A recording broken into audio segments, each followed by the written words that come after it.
देश का मिजाज वेस्ट। देश का मिजाज खबरें भारत के पश्चिमी राज्यों से। महाराष्ट्र में नगर निगम चुनाव में वोटिंग से पहले ही बीजेपी शिवसेना गठबंधन ने 66 वार्डों में निर्विरोध जीत हासिल की है। बीजेपी ने 44 और शिंदे सेना ने 22 सीटें जीती। नामांकन वापसी प्रक्रिया पूरी होने के बाद एनसीपी अजित पवार के 2 कैंडिडेट भी निर्विरोध चुने गए। वहीं इस्लामिक पार्टी का एक उम्मीदवार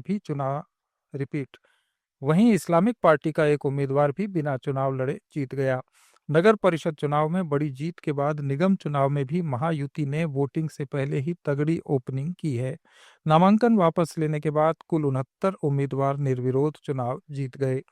कल नाम वापसी की आखिरी तारीख थी। अन्य पार्टियों और गठबंधनों के उम्मीदवारों ने अपने नाम वापस लिए, जिससे इन नेताओं का निर्विरोध चुना जाना तय हो गया। बीसीसीआई द्वारा कोलकाता नाइट राइडर्स को बांग्लादेश के खिलाड़ी मुस्तफिजुर रहमान को टीम से रिहा करने के लिए कहने पर कांग्रेस नेता असलम शेख ने कहा कि एक तरफ बीजेपी कहती है कि वे बांग्लादेशियों को देश में नहीं रहने देंगे और दूसरी तरफ बांग्लादेश की पूर्व प्रधानमंत्री शेख हसीना भारत में हैं। वे चुनाव के दौरान जनता को भ्रमित करने के लिए इन मुद्दों को उठाते हैं। नहीं, पहले तो जो बांग्लादेशी की पूर्व प्रधानमंत्री दिल्ली में है, भारतीय जनता पार्टी उस पर विचार करे कि एक तरफ कहते हैं कि बांग्लादेशियों को रुकने नहीं देना है और उनकी पूर्व प्रधानमंत्री को जो है दिल्ली में रखा हुआ है। ये सिर्फ चुनाव में लोगों को मुद्दों से बहकाने के लिए ये सारे मुद्दे भारतीय जनता पार्टी लाती है। लेट्स माइक, देश का मिजाज वेस्ट।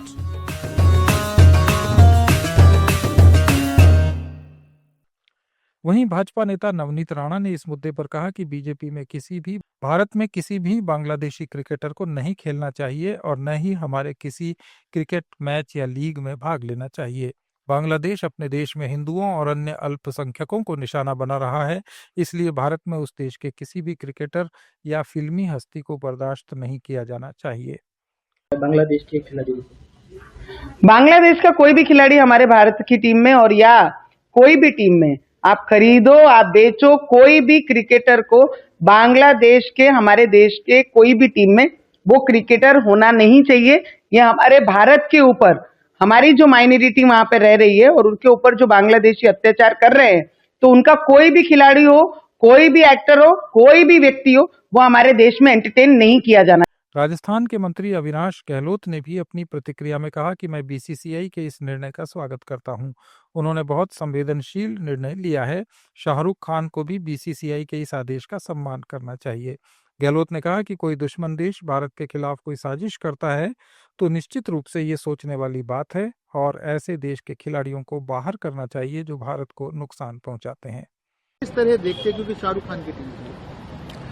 देखिए, सबसे पहले तो मैं बीसीसीआई के इस निर्णय का स्वागत करता हूं और उनको धन्यवाद भी करता हूं कि उन्होंने एक बहुत संवेदनशील निर्णय लिया है और वो इस परिस्थिति में कि जब आईपीएल होता है प्रतिवर्ष इंडिया में और उसके बाद में केकेआर की टीम जो है उसमें कई 4 विदेशी खिलाड़ी खिलाने होते हैं, उसमें से बांग्लादेश के खिलाड़ी भी होते हैं। लेकिन बीते कुछ सालों में बांग्लादेश की जो परिस्थितियां बनी हैं, वहाँ के जो अल्पसंख्यक हिंदू समुदाय के लोग हैं उनके ऊपर जो अत्याचार होते हैं, उनकी हत्याएं होती है, उसके कारण से भारत में आक्रोश है। पहले भी हमने पाकिस्तानी खिलाड़ियों को। राजस्थान सरकार ने प्रदेश में ग्रीन क्रेडिट पॉलिसी लागू कर दी है। ग्रीन क्रेडिट से सर्कुलर इकोनॉमी को प्रोत्साहन मिलेगा। इसके तहत पर्यावरण प्रोजेक्ट्स में इन्वेस्टमेंट पर 10% तक क्रेडिट वाउचर और 2.5 करोड़ रुपए तक का लाभ मिलेगा।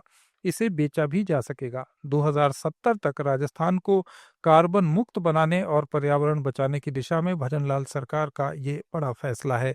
वित्त विभाग ने राजस्थान ग्रीन क्रेडिट पॉलिसी की नोटिफिकेशन जारी कर दी।